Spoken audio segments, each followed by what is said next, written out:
എന്ത് കാര്യം തുടങ്ങുകയാണെങ്കിലും ഒറ്റയ്ക്ക് തുടങ്ങണം. ഒരു ചെറിയ സ്റ്റോറിയോട് പറഞ്ഞാൽ, ഇപ്പം നമ്മൾ ഒരു കോളേജിൽ അഡ്മിഷന് പോകാമെന്ന് വിചാരിച്ചു. നമ്മളും ഞാനും എൻ്റെ ബെസ്റ്റ് ഫ്രണ്ട് ഒരുമിച്ച് ഡിസിഷൻ എടുത്തു നമുക്കവിടെ പോയി പഠിക്കാമെന്ന്. ഓക്കെ, രണ്ടുപേരും ഒരുമിച്ച് പോയി പഠിക്കാൻ തുടങ്ങി.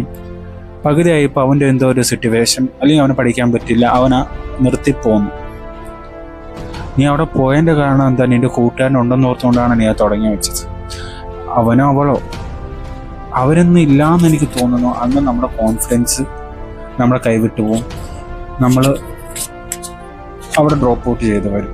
അതുപോലെയാണ് നമ്മുടെ ജീവിതത്തിൽ എന്ത് കാര്യമാണെങ്കിലും ഒറ്റയ്ക്ക് പോകണം, ഒറ്റയ്ക്ക് ചെയ്യണം. ഇൻട്രസ്റ്റ് ഉണ്ടെങ്കിൽ മാത്രം ചെയ്യുക. നിനക്ക് ഇൻട്രസ്റ്റ് ഉണ്ടെങ്കിൽ നീ ചെയ്യാം. അല്ലാണ്ട് വേറെ ഒരുത്തും പറഞ്ഞുകൊണ്ട് നീ തുടങ്ങില്ല. കാരണം അങ്ങനെ പറഞ്ഞ് ആ ഇൻസ്പിറേഷൻ തന്നെ പോകാൻ അവൻ്റെ ആ വാക്ക് നിന്ന് കഴിയുമ്പോൾ നീ നിന്ന് പോകും. നിനക്ക് പറ്റുമോ എന്ന് തുടങ്ങി വെക്കുക. Learn from the mistake.